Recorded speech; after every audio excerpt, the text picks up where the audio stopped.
삼남매 이제 이베스트증권이 아닌 이제 LS증권의 이제 김성주입니다. 네, 저희가 이제 사명이 바뀌고 이제 처음으로 이제 촬영하는 건데요.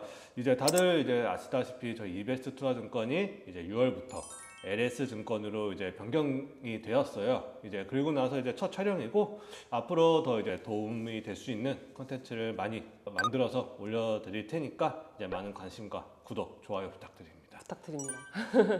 네, 저희가 저번 달에 말씀드린 것처럼 이제 저희 회사에서 관리하고 있는 이제 P 포지션 거기 보면 이제 6개의 미결제 포지션이 이제 나와 있죠. 맞습니다. 이번 시간에는 그 6개의 미결제 포지션 중에서 한 종목을 이제 뽑아가지고 설명하는 시간을 가질 건데요.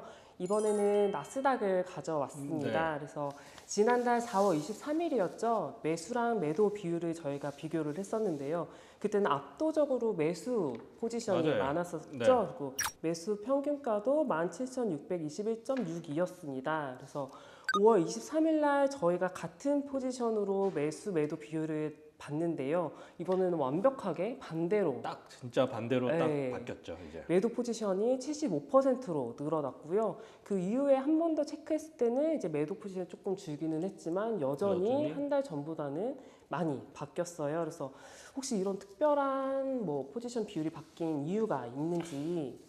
네. 지난달에 저희가 4월 23일 날 촬영을 했더라고요. 맞아요. 그때 보니까 거의 76%가 매수. 맞아요. 그다음에 제가 어제 봤을 때는 반대로 75%가 매수. 오늘 이제 24일이 촬영일자인데 24일 아침에 봤을 때는 한 61% 매도로 조금 매도 포지션 줄어들긴 했지만 거의 고객들의 이제 포지션이 이제 반대로 조금 역전된 현상이 나타났다라고 볼 수 있는데 제 개인적으로는 4월 23일 지난달 말에는 나스닥 가격이 이제 바닥을 찍고 좀 올라오는 시기였어요. 그러다 보니까 이제 나스닥 매수 거래량이 많아지다 보니까 뭐 고객님들의 이제 방향도 이제 매수 가격 계속 오르니까 이제 점점 매수 잡아서 이제 이익 청산해야 되기 때문에 점점 매수 포지션이 조금 늘어나고는 모습을 보였다. 하지만 그 이후에는 지금 거의 18,400 정도까지 올라가서 약간 조금 더 이상 못 올라가고 좀 주춤하는 모습을 보이고 있다 보니까 이제는 거기서 좀 상방이 좀 막혔나? 라는 이제 심리가 보여지면서 그 전에 매수 포지션을 잡았던 이제 물량들이 이제 차익성 매물을 이제 그리고 이제 다시 너무 올랐고 거기서 조금 더 추가 상승은 힘들어 보인다 하니까 이제 여기서 막힌 건 아닌가 하면서 이제 포지션이 매도로 매수해서 하락에 그렇죠. 이제 매도 포지션을 잡은 경우가 있다. 그런 게 지금 유입되지 않았나라고 조심스럽게 예상은 하고 있는데 이게 또 하루 만에 보면 한 10% 이상이 또 매도가 좀 줄었어요. 맞아요. 그러다 보니까 어제 같은 경우는 이제 엔비디아가 거의 계속 실적이 어마어마하게 좋게 나오고 10% 올랐다고 기사를 또 봤거든요. 그러면서 이제 뭐 기술주를 다 모아놓은 인덱스인 지수인 나스닥이 이제 조금 엔비디아가 바탕으로 한 번 더 치고 오르는 거 아닌가? 라는 또 이제 좀 심리가 좀 발동이 된 것 같아요. 그러다 보니까 매도 포지션 갖고 있는 사람들이 좀 매도 정리하고 매수 한번 갈아탈까?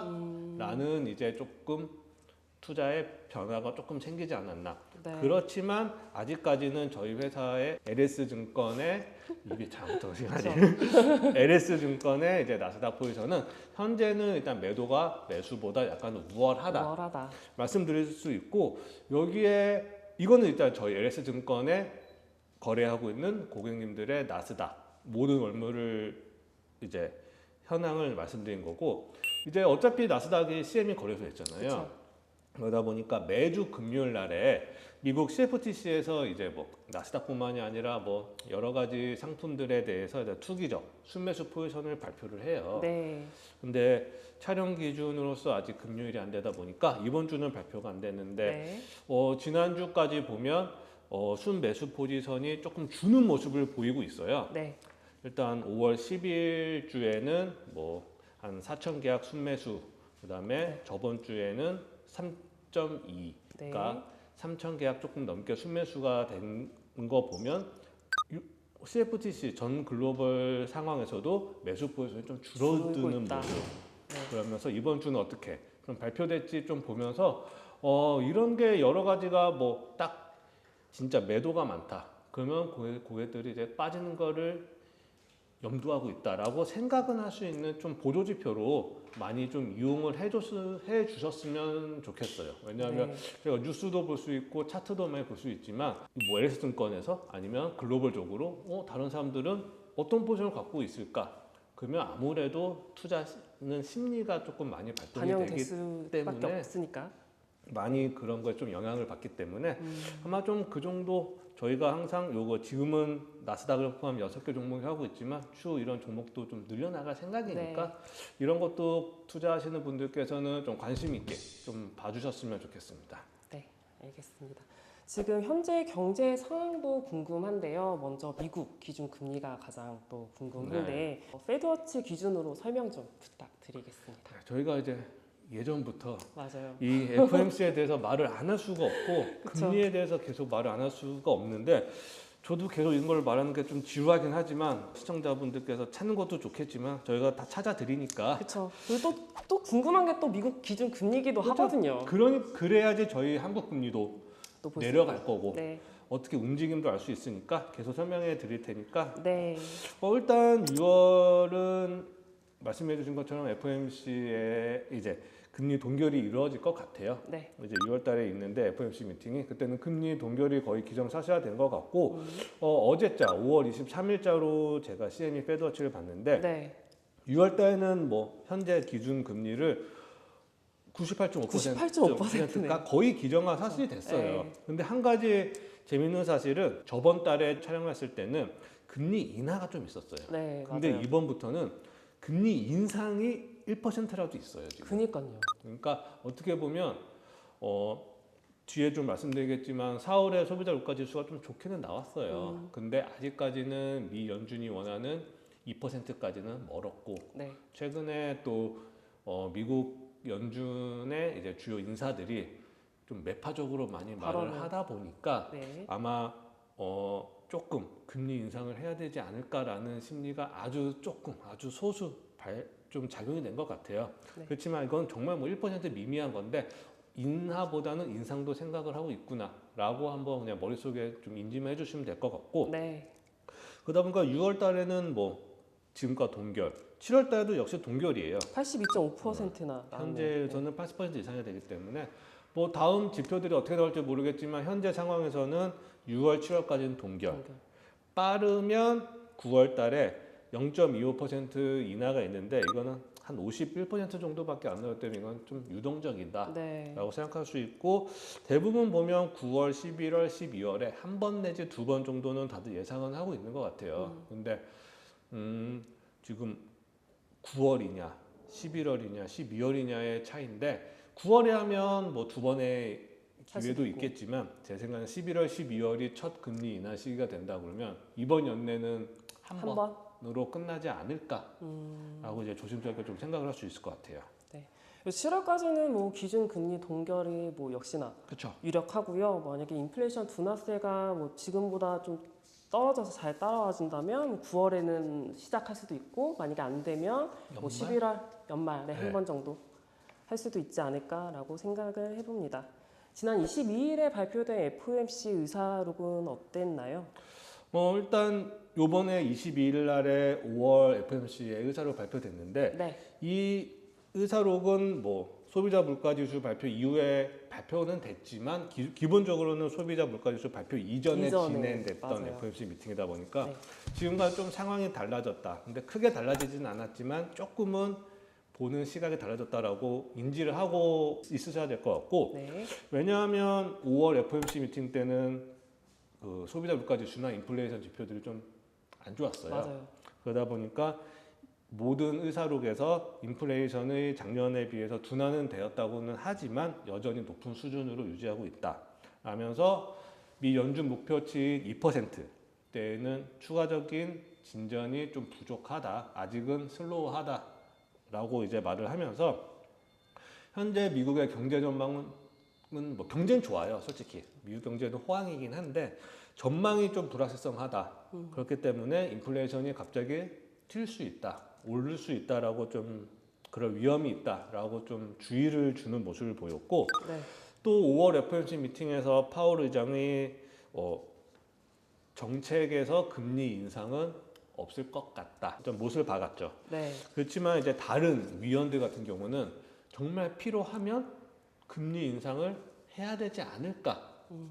라는 이제 의견이 조금 나왔다고 해요. 네. 그러다 보니까 CME 페드워치에서도 인하보다는 인상의 인상의 퍼센테이지가 맞아요. 다시 생겼죠. 나온 네. 것 같은 느낌도 들고, 그리고 또 인플레이션 위험이 지금 굉장히 좀 현실화되고 있어요. 한국도 뭐 지금 야채값도 비싸고 과일 못 사 먹습니다. 과일을 못 사 먹으니까 진짜 누가 줘야지 먹는 그쵸. 게 과일인데, 그러다 보니까 인플레이션에 대한 위험이 미국뿐만이 아니라 전 세계 전 글로벌적으로 세계적으로, 이제 맞아요. 현실화되고 있는 상황이다 보니까 만약에 이거를 물가를 잡기 위해서 긴축이 필요하면 미국 입장에서는 추가적인 긴축 정책을 할 수 있다라고 의사록에 좀 명시가 되어 있다 보니까, 여기서도 조금 투자하시는 분들은 이제는 금리 인하를 생각은 해야 되겠지만 미국 고용이 너무 화랑을 띠거나 아니면 그에 따라서 인플레이션이 정말 잡히지 않고 다시 4% 앞에 4자가 나온다고 하면 미 연준이 인하 동결이 아닌 인상을 생각을 할 수도 있겠다. 고려해볼 수도 물론 있는 거죠. 그러니까 그렇게 약간 조금 생각을 하셔야 될 것 같아요. 그 의사록을 보면은 당시 연준이 인플레이션 수치에 대해서 실망감을 많이 드러났다고 그렇죠. 표현할 수 있고요. 특히 주택 비용이라든가 임금 상승 이런 게 인플레이션의 이제 주요 요소라고 보는데, 이 두 가지 요소다 이제 기대만큼 줄어들지 않은 것 같고, 또 미국 경제가 되게 둔화될 듯 하면서도 꾸준히 잘 잘 가거든요. 버티고 있어요, 네, 지금. 그래서 이렇다 보니까 또 상품이나 서비스에 대한 수요도 꾸준히 있을 것 같고, 이렇게 수요가 또 꾸준히 있으면 가격은 물론 또 상승이 될 수밖에 없고요. 네. 그래서 그 연준이 목표로 하는 2%대에 도달하기까지 좀 시간이 걸릴 수 있지 않을까라는 생각이 조금 좀 듭니다. 시간이 걸릴 것 같아요. 네, 그렇죠. 6월 FMC가 조금 시간이 남다 보니까 여러 이 주요 인사들이 계속 말하고 다녀요, 지금. 계속 말하고 다녀요. 어디 세미나가 되던 무슨 전화가 되던 뭐 화상 통화가 되던 계속 말을 하고 다니는데, 네, 대다수의 인사들이 거의 같은 목소리로 말을 하고 있어요. 네. 인플레이션이 완화는 되고 있다. 근데 증거가 없다. 그러니까 더 큰 증거가 필요하다. 그러다 보니까 조기 금리 인하에 대한 좀 신중한 입장. 진짜 예전처럼 올려야 된다, 긴축해야 된다, 막 매파적은 아니에요. 네네. 근데 비둘기 또 아니다. 파적도 아니고 그렇죠. 그냥 신중하다. 내가 먼저 금리 인하에 대해서 말을 하기는 부담스럽다. 그러다 보니까 모든 인사들이 조금 같은 목소리를 내고 있는데, 잠시 주요 인사들이 어떻게 말했는지 한번 설명해 드리면, 일단 뭐 라팔 보스틱 애틀란타 연은 총재 같은 경우는 인플레이션 서서히 둔화되는 것을 전망하지만 경제도 둔화되고 있다. 하지만 뭐든지 다 둔화되는 게 조금 느리게 진행되고 있다. 그러다 보니까 너무 조기, 성급하게 하기보다는 연말에 금리를 하는 것이 가장 적절할 거라고 생각하면서, 역시 그 뒷받침될 수 있는 데이터가 필요하다라고 그렇죠. 하고, 또 제퍼스 연준 부의장 역시 현재의 인플레이션 수준이 지속되고 있다는 것은 위험하다. 그러니까 계속 금리를 5% 이상으로 고금리를 유지하고 있는데도 2%까지 안 내려와요. 그러니까요.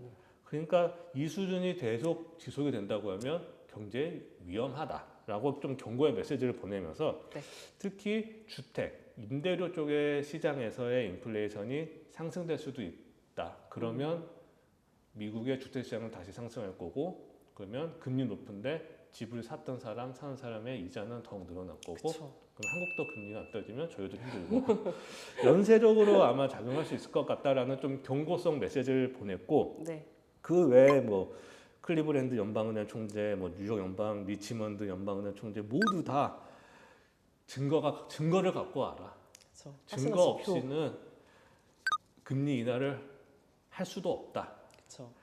2%까지의 인플레이션이 나오지 않는 이상은 쉽게 못한다. 그리고 연말이 가장 좋은 시기일 것 같다라고 모든 인사들이 다 똑같이 말을 하고 있어요, 지금.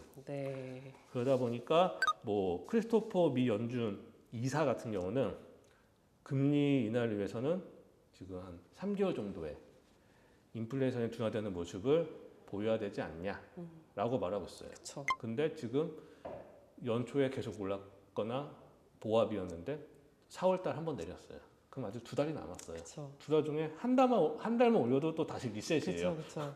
그러다 보니까 연말에 금리 인하는 가능하지만 계속 금리가 떨어져야지 자기네들도 명분이 있고 증거가 생긴다고 생각을 한다라고 하는 거니까 어떻게 보면 최악은 이번 연도는 동결 내년까지 가야 되지 않나. 네. 그래서 이 윌러 미 연준 이사는 연내 말 또는 늦으면 내년 초에 금리 인하가 시작되지 않을까라고 가장 좀 매파적으로 말을 가장 했어요. 같네요. 가장 올해는 매파적으로 지금 동결이고 말을 뭐 일찍 해봐야 내년 초면은 네, 가장 매파적으로 지금 네. 말을 한 인물이기 때문에 5월 FOMC 미팅도 그렇고 이번 연준 인사들의 발언도 종합해 보면 인플레이션은 둔화되고 있는 모습은 보이고 있으나 금리 인하를 위해서는 더 뒷받침할 수 있는 데이터 증거가 필요하다. 그러니까 아직 조기 금리 인하에 대한 기대감은 조금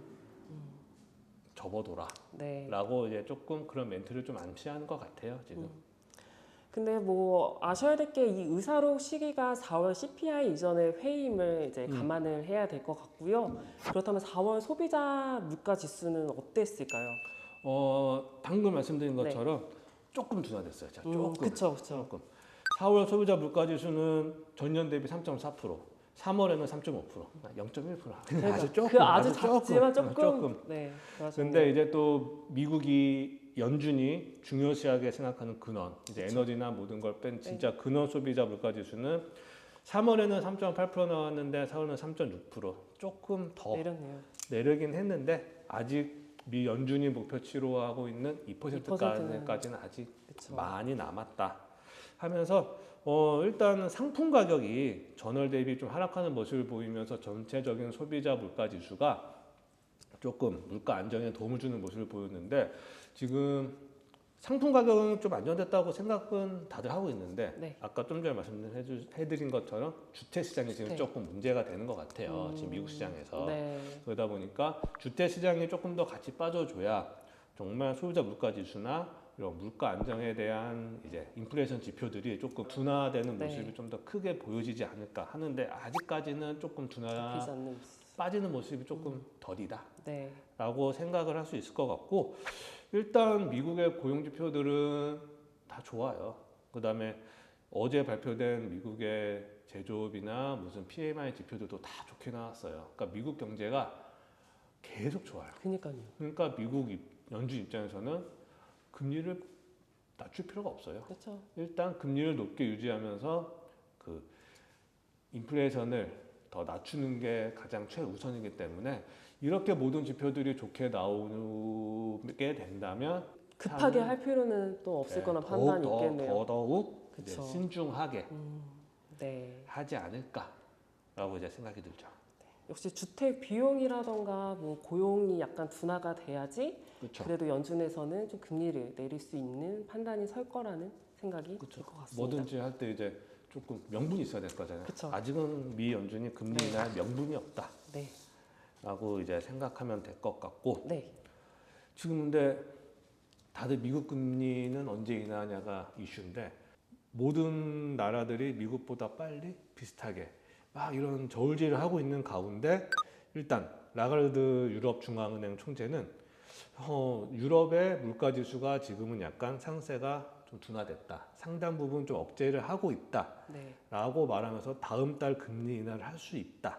라고 약간 시사를 했어요. 6월 달 이제 통화정책 회의에서는 금리 인하를 할 수 있다고 생각했는데 일단 저는 솔직히 모르겠어요. 이게 유럽이 먼저 금리 인하를 할 수 있을지 어떻게 될지는 모르겠는데 일단 전체적으로는 인플레이션이 조금 유럽 쪽은 좀 둔화되는 모습을 미국보다 좀 보여주고 있으니까 그거는 솔직히 좀 유럽 쪽의 이제 지표들도 한번 지켜봐야 될 것 같고 또 그러다 보니까 이제 또 글로벌 많은 이제 IB 투자은행들이나 전문가들도 미국 금리 인상 시기 아니면 연내 몇 번 할 거에 대해서 의견이 정말 많이 갈리더라고요. 모 뱅크에서는 9월, 12월이다. 모 전문가는 연내는 없다. 정말 의견이 많이 갈리다 보니까 조금 뭐 해외 쪽에 투자하시는 분들뿐만이 아니라 모두 이제 투자하시는 분들께서는 조금 미국 경제 지표를 한 발짝 더 앞으로 다가가서 조금 추이를 좀 많이 지켜보셔야 될 것 같아요. 네, 맞습니다. 3월에 스위스에 이어서 이제 스웨덴도 3.75%로 인하를 했는데요. 일각에서는 말씀하셨던 것처럼 유로존도 6월에 인하할 거다라는 의견이 또 있었거든요. 맞아요. 그래서 제가 생각했을 때 그 주요국들이 먼저 미국보다 이제 기준금리를 인하하게 되면 그 차이만큼 미국 달러는 또 강세로 이어질 수도 있을 것 같다는 생각이 그렇죠. 듭니다. 미국 달러가 강세가 이루어지면 또 한국은 좀 힘들어지겠죠. 또 힘들어지겠죠. 이제 한국 증시도 힘들어질 거고. 네, 그래 되면 저희는 미국 기준금리가 하루라도 빨리 그쵸, 조금이라도 빨리 인하를 내려야 해줬으면 하는 바람이죠. 네, 알겠습니다. 또 요즘에 가장 핫한 구리 한번 살펴보겠습니다. 그 20일에는 5.19달러까지 찍은 그렇죠. 걸로 제가 봤는데요.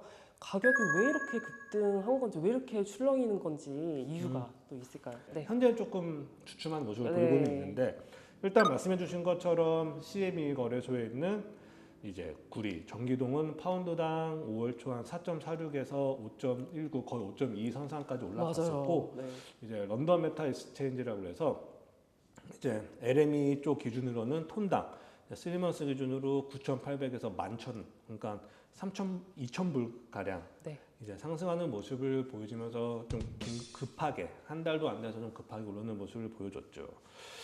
왜냐하면 원자재 같은 경우는 기본적으로는 수요와 공급의 이슈가 가장 크다고 볼 수 있어요. 네. 지금 구리 시장에서도 수요 공급 이슈가 좀 영향을 주고 있고 거기서 이제 좀 큰 거는 구리 공급이 많이 부족하다. 네.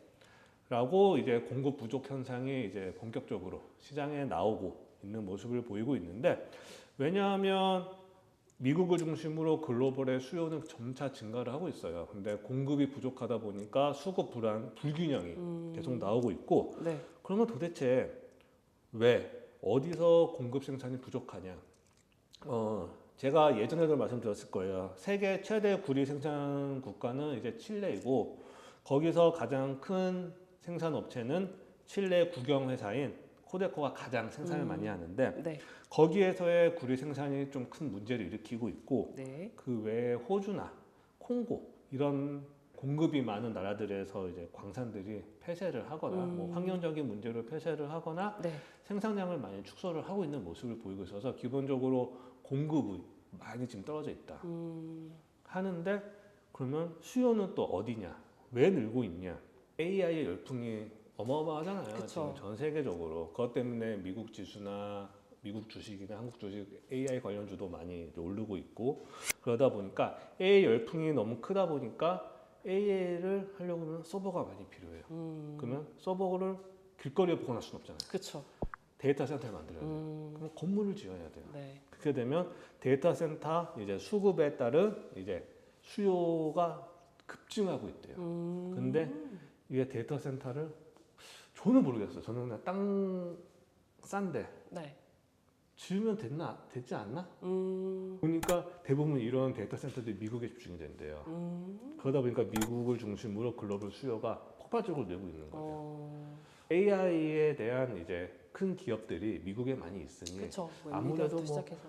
유지보수 관리 차원에서 미국에 짓는 게 더 늘어나지 않나라는 이제 생각을 하는데 네. 아무튼 AI 열풍에 따른 그런 이제 데이터 센터 구축으로 인한 수요가 많이 늘고 있고 이런 다들 아시다시피 전기차도 많이 들잖아요. 전기동이. 전기차 AI 우리가 몇 년 전까지만 해도 생각지 못한 그런 신산업에서의 거기에 또 구리를 많이 필요로 하는군요. 하니까 거기서 이제 수요가 많이 늘고 다들 아시다시피 뭐 건설 아까 데이터 센터 짓는 데도 필요하겠지만 뭐 지금 한국도 재개발 많이 들어가잖아요. 그렇죠. 그다음에 이제 뭐 전쟁 국가들도 많고 거기서도 이제 재건이 재건해야 필요하고 되고 이제 다른 주요 나라들에서도 건물들이 낡거나 뭐 전봇대 모든 게 낡으면 한 번은 재건이 들어가야 되잖아요. 그런 이제 건설, 전선, 그 다음에 전쟁하는 국가들이 많잖아요.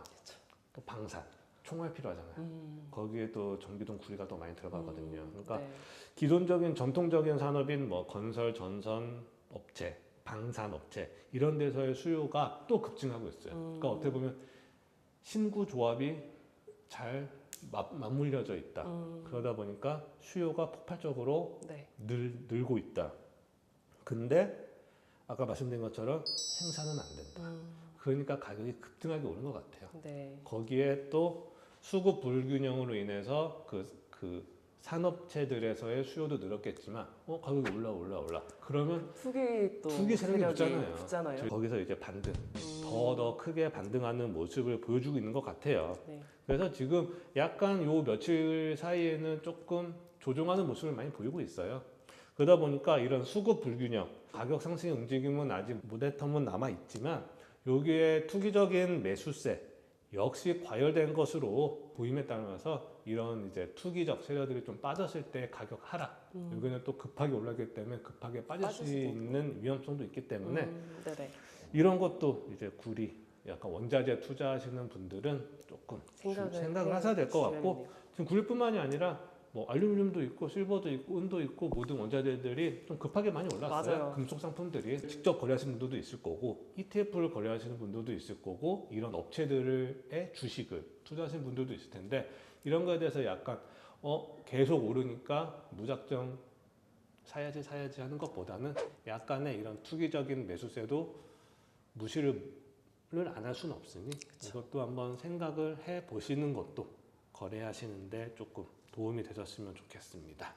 역시 원자재는 수요랑 공급의 원칙에 따를 수밖에 없는데 수요는 많은데 이제 공급이 이제 차질 빚으니까 많이 올랐던 거고 거기에 이제 투기적인 매수세까지 붙으면서 과열을 했다는 과열을 하면서 제가 솔직히 LME 기준으로 3months 만불 넘은 거 저 신입사원 때 봤거든요. 그러면서 오랜만에 보는 가격이어서 네. 저도 보면서도 조금 생소한데 그러게요. 재밌네라고 생각했는데 원자재는 아무래도 계속 말씀드린 것처럼 수급의 영향에 가장 영향을 많이 받기 때문에 여기서 만약에 어디 생산업체 하나가 진짜 공급을 빡 터트려주면 또 이 가격은 또 다시 빠질 수도 있겠네요. 그러니까 거기에 대해서 조금 주의 깊게 생각을 하셔야 될 것 같고 네. 일단 오늘 같은 경우는 처음에 저희가 미결제 포지션 나스닥의 포지션부터 시작해가지고 네. 그냥 전반적인 또 글로벌 얘기를 흐름을 봤네요. 한번 했는데 다음번에는 이제 나스닥 지수 저희 인덱스를 한번 금융상품을 했으니까 이런 미결제 포지션에 대해서 약간 뭐 금이 되던 원유가 되던 그런 쪽에서 상품 쪽을 한번 네. 다시 한번 달아보는 네네.